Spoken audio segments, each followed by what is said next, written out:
नमस्कार प्यारे बच्चों, आज की क्लास 11वीं कक्षा के भूगोल विषय को समर्पित है।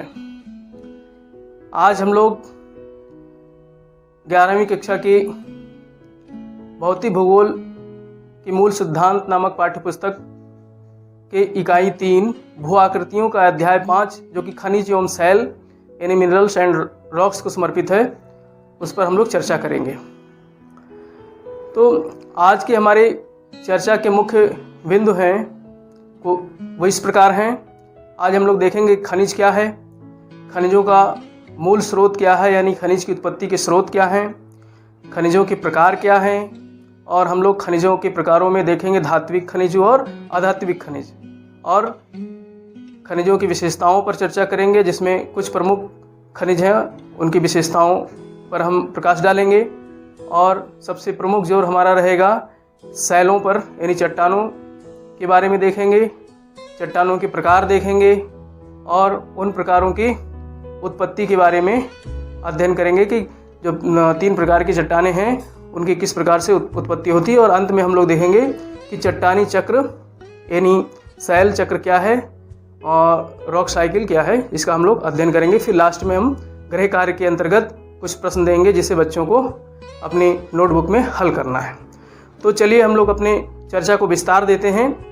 यहाँ पर हमें देखेंगे खनिज क्या है कि देखिए पृथ्वी विभिन्न तत्वों से बनी है। हमारी जो पृथ्वी है ये विभिन्न तत्वों से इसका निर्माण हुआ है। बाहरी परत में ठोस रूप में ये तत्व पाए जाते हैं और आंतरिक परत में गर्म व तरल अवस्था में ये तत्व पाए जाते हैं, ठीक है। और पृथ्वी की भूपर्पटी की अगर बात करें, जो हमारा क्रस्ट है, जो सबसे ऊपरी परत है पृथ्वी की भूपर्पटी जिसको कहते हैं, तो इसके निर्माण में मुख्य रूप से 8 प्रमुख तत्वों का महत्वपूर्ण योगदान है। वैसे तो बहुत सारे तत्व हैं, ऐसे करीब जो है पृथ्वी पर भूपर्पटी पर लगभग 2000 प्रकार के खनिजों का और तत्वों के बारे में पता लगाया गया है, लेकिन मुख्य रूप से जो प्रमुख 8 तत्व हैं उनसे हमारी लगभग 98% जो है उनका हिस्सेदारी है उनकी किस पे, भूपर्पटी के निर्माण में। अब इसमें हम कौन कौन से 8 तत्व हैं, जैसे ऑक्सीजन है, ये भूपर्पटी में निर्माण में ऑक्सीजन का सबसे प्रमुख योगदान है। लगभग 46.6% जो है ऑक्सीजन पृथ्वी की भूपर्पटी पर पाया जाता है। इसके बाद सिलिकॉन है, फिर एल्यूमिनियम है, फिर लौह है, फिर कैल्शियम है, फिर सोडियम है, फिर पोटेशियम है और मैग्नीशियम है। इस प्रकार से 8 तत्वों की प्रमुख जो है रूप से प्रमुखता पाई जाती है हमारे भूपर्पटी के निर्माण में, ठीक है। अगर हम खनिज की बात करें तो खनिज हमारे प्राकृतिक रूप में अनेक तत्वों के मिश्रण से प्राप्त पदार्थ को खनिज कहते हैं। प्राकृतिक रूप में जो अनेक प्रकार के तत्वों का मिश्रण पाया जाता है उसे क्या कहते हैं, खनिज कहते हैं। और भूपर्पटी पर लगभग ऐसे 2000 प्रकार के खनिजों की पहचान की गई है, ठीक है। लेकिन 2000 प्रकार के खनिज हमारे लिए कहीं ना कहीं हर प्रकार से उपयोगी हैं, लेकिन इतने ज़्यादा खनिज यहाँ पे खनिजों की जो है अधिक प्रॉपर्टी और अधिक उसके अध्ययन पर चर्चा नहीं किया जाएगा, ठीक है। ये तो मिनरोलॉजी का विषय है, लेकिन चूँकि खनिज और हमारे भूगोल से कुछ जो भूपर्पटी है उससे संबंध है, इसलिए खनिजों का अध्ययन थोड़ा बहुत किया जाता है। अगर हम इसकी स्रोत की बात करें, खनिजों के मूल स्रोत की बात करें, तो जो हमारा दुर्बलता मंडल है, जो पृथ्वी की जो आंतरिक संरचना हमने पढ़ी थी पिछले अध्याय में, अगर आपने नहीं पढ़ा है तो हमारा पिछला वीडियो देख लीजिए। वहाँ पर पृथ्वी की आंतरिक संरचना नामक पाठ में हमारा जो दूसरा पार्ट है वीडियो का, उसमें हमने देखा था कि किस तरीके से जो है पृथ्वी की जो आंतरिक संरचना है जिसमें मेंटल है, मेंटल का जो ऊपरी सतह है जहाँ पर दुर्बलता मंडल पाया जाता है जिसको स्थेनोस्फीयर कहते हैं, यहाँ पर चट्टानी जो है तरल अवस्था में चट्टानी पदार्थ पाई जाती है, ठीक है। तो यहाँ पर इसी में जो है मैग्मा पाया जाता है इसी दुर्बलता मंडल में, और ये मैग्मा ही जो है खनिज की उत्पत्ति का मूल स्रोत है, ठीक है। जो मेंटल में मैग्मा पाया जाता है, मैग्मा के ठंडा होने पर खनिजों में क्रिस्टल का निर्माण होता है और यही खनिज बन जाते हैं, ठीक। अगर हम इनकी खनिजों के प्रकार की बात करें तो खनिज मुख्य रूप से 2 प्रकार के हैं, एक धात्विक खनिज और दूसरा अधात्विक खनिज।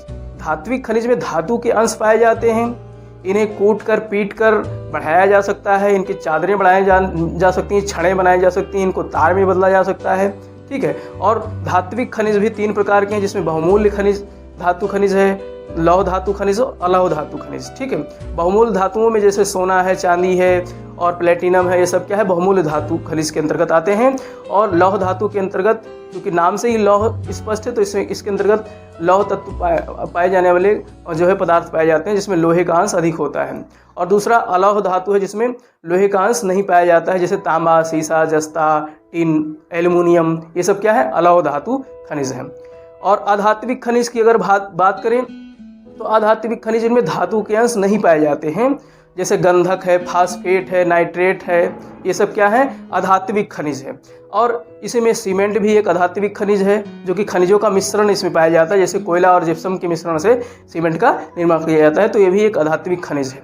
और अगर खनिजों की विशेषताओं पर अगर हम एक चर्चा करें, दृष्टि डालें, तो खनिज जो है क्रिस्टलीय संरचना के होते हैं। खनिज ये कई रंगों में प्राप्त होते हैं, सफ़ेद से लेकर के और जो है कई प्रकार के लाल और गुलाबी, कई प्रकार के खनिज होते हैं। और कुछ खनिज चमकदार भी होते हैं। खनिजों पर धारियों का निर्माण हो जाता है, ठीक है। और कठोरता की अगर बात करें तो हीरा सबसे कठोरतम खनिज पदार्थ है, जिसमें जो है सबसे कठिनतम खनिज पदार्थ से लेकर के और टैल्क जैसे मुलायम खनिज भी पाए जाते हैं। तो इस तरीके से कठोरता भी खनिजों की प्रमुख विशेषता है, यानी अधिक मुलायम से अधिक कठोर खनिजें पाई जाती हैं। और अगर कुछ खनिज हैं जिन पर हम थोड़ा सा दृष्टिपात करते हैं, जैसे फेल्डस्पर है। फेल्डस्पर जो है भू प्रॉपर्टी के लगभग आधा भाग का निर्माण फेल्डस्पर से ही हुआ है। इसका रंग, अगर रंग की बात करें तो ये हल्का क्रीम से लेकर के हल्का गुलाबी रंग का होता है। और अगर इसके उपयोग की बात करें तो चीनी मिट्टी के निर्माण में इसका उपयोग किया जाता है। चीनी मिट्टी हुआ, कांच के बर्तन बनाने में इसका उपयोग किया जाता है। दूसरा है क्वार्ट्ज ये अधिक कठोर खनिज है। इसका निर्माण रेत एवं ग्रेनाइट के जो है मिश्रण से होता है, ठीक है। और अगर इसके रंग की बात करें तो ये सफ़ेद रंग होता है, मोस्टली रंगहीन होता है, सफ़ेद रंग का ही होता है। उपयोग की बात करें तो रेडियो और रडार में इसका उपयोग किया जाता है, किसका, क्वार्ट्ज का। और इसके अलावा माइका की अगर बात करें तो माइका ये आग्नेय और रूपांतरित चट्टानों में ये पाया जाता है।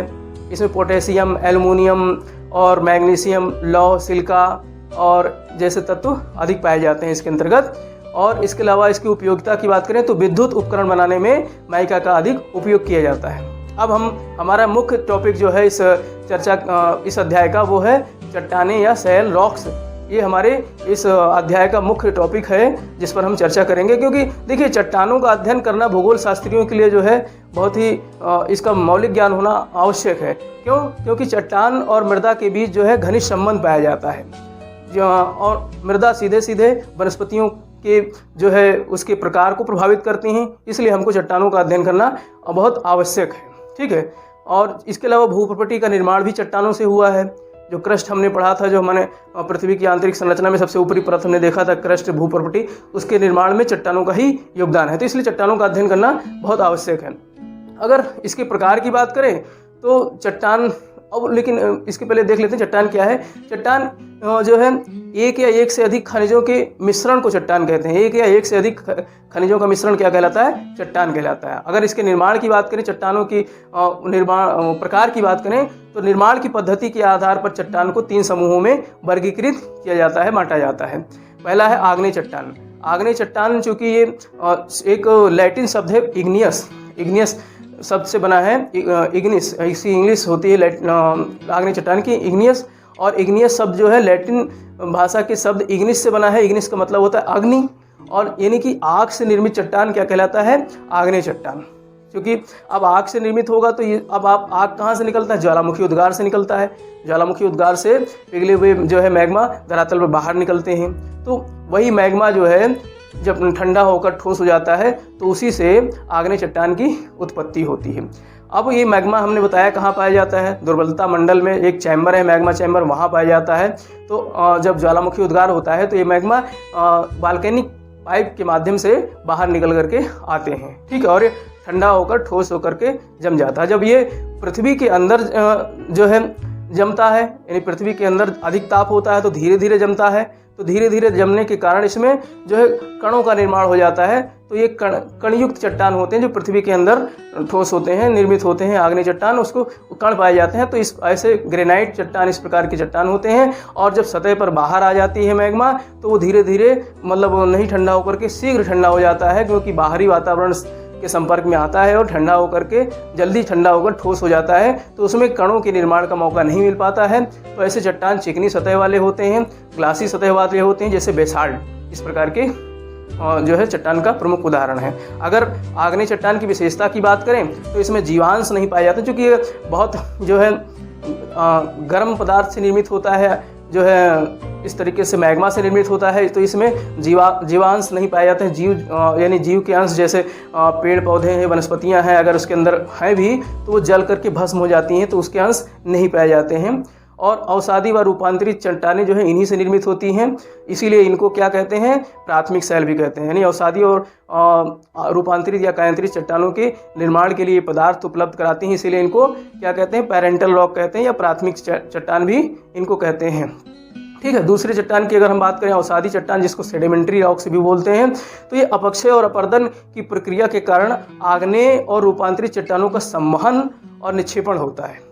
अपक्षय और अपर्दन की प्रक्रिया क्या है, थोड़ा समझ लेते हैं। अपक्षय का मतलब होता है किसी चट्टान का अपने ही स्थान पर क्षय हो जाना, अपक्षय कहलाता है। अपर्दन का मतलब होता है कि बाहरी तत्वों के माध्यम से चट्टान का विदलन होना या चट्टान चूर्ण में बदल जाना, जैसे कि हवा के माध्यम से बहते हुए उड़ जाना जो है छोटे छोटे कण चट्टान के, या फिर जो है जल के माध्यम से नदी द्वारा जो है प्रवाहित होकर के चट्टान जो है टूट करके छोटे छोटे रेत में बदल जाना। तो इस तरीके से इन अपक्षय और अपर्दन की प्रक्रिया के कारण जो है आग्नेय और रूपांतरित चट्टानों के संवहन और निक्षेपण से ऐसे चट्टानों का निर्माण होता है। क्योंकि निक्षेपण से होता है तो निक्षेपण एक बार की प्रक्रिया तो है नहीं, तो इसमें परत दर परत बार बार निक्षेपण होता रहता है, तो इसीलिए इसका जमाव जो होता है अवसादों का परत दर परत होता है, इसीलिए ऐसे चट्टान को परतदार चट्टान भी कहा जाता है। ठीक है। और परत इस प्रकार की जो प्रक्रिया होती है परत दर परत चट्टानों के जमाव की प्रक्रिया को शिलीभवन कहते हैं। क्या कहते हैं, शिलीभवन कहते हैं। अब इसके उदाहरण की अगर बात करें तो चूना पत्थर, बलुआ पत्थर, आपने देखा होगा जो आपके घरों में जो छत पे जो पत्थर इस्तेमाल किया जाता है, जिसको पटिया यहाँ पर लोकल भाषा में बोलते हैं, तो ये क्या है, ये बलुआ पत्थर ही ये तो है। तो ये किसका उदाहरण है, अवसादी चट्टान का उदाहरण है। ठीक है। तो इसके अलावा डोलोमाइट, सेल, कोयला भी एक अवसादी चट्टान है। आप कोयले को जो नेचुरल तरीके से कोयला पाया जाता है पृथ्वी के अंदर, जब उसको फोड़ेंगे तो उसमें परत दर परत जो है परतें निकलेंगी। इसके अलावा कांग्लोमरेट, ये सब क्या है, अवसादी चट्टान के उदाहरण। अगर इसकी विशेषता की बात करें तो अवसादी चट्टान में जीवाश्म पाए जाते हैं, क्योंकि जब परत दर परत अवसादों का जमाव होता है तो उसमें बहुत सारे वनस्पतियां, जीव जंतु जो दब जाते हैं वो भी उसमें दबते चले जाते हैं, तो इस तरीके से इसमें जीवाश्म पाए जाते हैं। और संपूर्ण भूप्रपटी के लगभग 75% भाग पर अवसादी चट्टान पाए जाते हैं। हमारा तीसरा और आखिरी चट्टान है कायांतरित या रूपांतरित चट्टान, जिसको मेटामॉर्फिक रॉक्स भी इंग्लिश में कहते हैं। तो इसमें रूपांतरण सबसे ही इसका निर्माण हुआ है। रूपांतरण यानी कि स्वरूप में, किसी चट्टान के स्वरूप में परिवर्तन हो जाना रूपांतरण कहलाता है। तो रूपांतरण कौन सी क्रिया से होगा, या तो दबाव बढ़ेगा, या तापमान बढ़ेगा, या फिर उसके आयतन में परिवर्तन होगा। तो इस तरीके से किसी चट्टान के कणों में परिवर्तन हो जाए, दाब ताप के कारण किसी चट्टान के कणों में परिवर्तन हो जाता है, तो इससे चट्टान जो बनती है उसको कहते हैं कायांतरण या रूपांतरित चट्टान। ठीक है। तो इस प्रकार के रूपांतरण जो होते हैं वो दो प्रकार से होते हैं। गतिशील रूपांतरण होता है और दूसरा होता है ऊष्मीय रूपांतरण। गतिशील रूपांतरण की अगर बात करें तो अत्यधिक दबाव के कारण यांत्रिक जो है रूपांतरण होता है, तो उसको कहते हैं गतिशील रूपांतरण। और दूसरा है ऊष्मीय रूपांतरण या कायांतरण। तो ऊष्मीय कायांतरण में क्या होता है कि अत्यधिक ताप के कारण जो है रासायनिक रूपांतरण हो जाता है चट्टानों का, तो उसे कहते हैं ऊष्मीय रूपांतरण। और ऊष्मीय रूपांतरण दो प्रकार के होते हैं, संपर्क रूपांतरण और दूसरा होता है प्रादेशिक रूपांतरण। संपर्क रूपांतरण में क्या होता है कि जब मैग्मा, धरातलीय मैग्मा जब धरातल के ऊपर जब आता है आंतरिक भाग से निकल करके ज्वालामुखी प्रक्रिया के कारण, तो ऊपर आकर के बाहरी सतह के तापमान से प्रभावित होता है, तो उसमें रूपांतरण हो जाता है चट्टान के कणों में, तो ऐसे कहते हैं संपर्कीय कायांतरण। और दूसरा है प्रादेशिक, यानी पृथ्वी के अंदर इस प्रकार का रूपांतरण होता है और पृथ्वी के अंदर उच्च ताप और उच्च दाब पाया जाता है, जिसके कारण चट्टानों का कायांतरण हो जाता है, तो इसको कहते हैं प्रादेशिक या क्षेत्रीय रूपांतरण। ठीक है। और इसी में एक प्रक्रिया है पत्रण की प्रक्रिया। कायांतरण की प्रक्रिया के दौरान चट्टानों के खनिज अथवा जो है उनके कणों में क्या हो जाता है, उनकी वो कण जो है सतह पर व्यवस्थित हो जाती हैं, तो ऐसी प्रक्रिया को पत्रण या फोलिएशन कहते हैं। अगर विशेषता की बात करें तो इसमें रूपांतरित चट्टान में जीवाश्म नहीं पाए जाते हैं, ठीक है, और ये अधिक कठोर चट्टान होते हैं। चूंकि इनका कायंत्रण होता है तो इसलिए अधिक कठोर चट्टान होते हैं, और इन चट्टानों में कठोरता के कारण छिद्र भी नहीं पाए जाते हैं, छिद्र रहित चट्टान होते हैं। और अगर इनके उदाहरण की बात करें तो जैसे चूना पत्थर एक अवसादी चट्टान है। जब चूना पत्थर ताप और दाब के कारण उसके कणों में परिवर्तन होता है तो उससे जो है संगमरमर का निर्माण हो जाता है। संगमरमर कैसा चट्टान है? रूपांतरित चट्टान है। इसी प्रकार से बलुआ पत्थर जो कि अवसादी चट्टान है, बलुआ पत्थर का जब रूपांतरण होता है तो उससे जो बनता है क्वार्टजाइट चट्टान बनता है। तो क्वार्टजाइट चट्टान किसका उदाहरण है? रूपांतरित चट्टान का। इसी प्रकार से ग्रेनाइट जो कि आग्नेय चट्टान है, जब ग्रेनाइट चट्टान ताप और दाब के कारण उसके रूप में उसके कणों में परिवर्तन हो जाता है तो उससे नीस का निर्माण होता है। तो नीस किसका उदाहरण हो गया? कायंत्रित चट्टान का उदाहरण हो गया, ठीक है। तो इस तरीके से हमने यहाँ पर तीनों प्रकार की चट्टानों की विशेषताओं के उनके निर्माण की प्रक्रिया को हमने समझा, ठीक है। अब हम समझेंगे चट्टानी चक्र क्या है। चट्टानी चक्र या रॉक साइकिल या शैल चक्र इसको भी कहते हैं। तो चट्टानों की मूल रूप में सतत परिवर्तन की प्रक्रिया को चट्टानी चक्र या फिर शैल चक्र कहते हैं। जैसा कि आप पीछे जो है एक डायग्राम में देख सकते हैं किस तरीके से जो है अवसादी चट्टान, आग्नेय चट्टान और रूपांतरित चट्टान, इन तीनों चट्टान के मूल रूप में परिवर्तन हो रहा है। उदाहरण स्वरूप जैसे आप एक देख सकते हैं कि आग्नेय चट्टान से जब अवसादी और रूपांतरित चट्टान का निर्माण होता है, इसी प्रकार से जब जो है रूपांतरित चट्टान या फिर आग्नेय चट्टान जब पुनः जो है उसका अपक्षय और अपर्दन होता है तो उसके कारण फिर से वो अवसादी चट्टान में बदल जाता है।